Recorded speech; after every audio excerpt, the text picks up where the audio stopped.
चुका है। कमियार का रवैया रोज़ बरोज़ सख्त होता जा रहा था। बात बात पर उलझना, आयरा की हर बात को बेअहमियत समझना, जैसे उसके जज्बात की कोई कद्र ही न हो।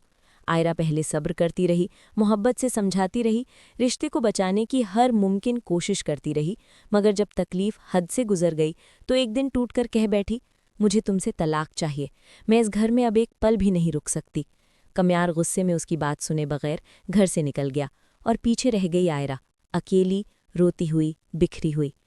उसी लम्हे उसने फैसला कर लिया कि अब वो अपने मायके जाएगी। कांपते हाथों से अम्मी को फ़ोन किया और सब कुछ बता दिया। बेटी की हालत सुनकर अम्मी घबरा गईं और फ़ौरन इरफान साहब को खबर कर दी। अपनी लाडली का हाल जानकर इरफान साहब का दिल पिघल गया और वो खुद आयरा को लेने आ गए। घर पहुंचते ही आयरा को सीने से लगा लिया और कहा, जो हो गया सो हो गया, अब तुम तन्हा नहीं हो। मगर आयरा ने साफ अल्फाज में कह दिया कि अब वो कमियार के साथ वापस नहीं जाना चाहती और तलाक चाहती है। इस बार इरफान साहब भी बेटी के फैसले के साथ मजबूती से खड़े हो गए। उधर कमियार जब घर लौटा और आयरा को ना पाया तो उसके होश उड़ गए।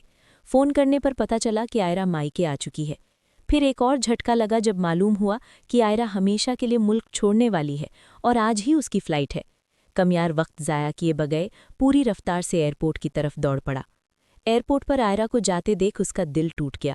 सबके सामने माफ़ी मांगी, अपने गुनाह कबूल किए और वादा किया कि अब वो खुद को बदल देगा।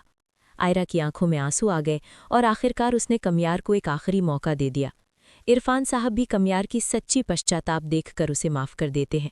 कमियार के वालिद सलाह देते हैं कि दोनों कुछ दिन मुल्क से बाहर चले जाएं ताकि रिश्ते को नई शुरुआत मिल सके।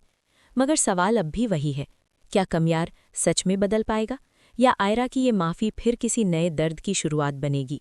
क्योंकि मोहब्बत में माफ़ करना आसान होता है, मगर एतबार दोबारा जोड़ना सबसे मुश्किल। और यही इस कहानी का सबसे बड़ा पैगाम है कि रिश्ते वादों से नहीं, रोज़ के रवैयों से जिंदा रहते हैं।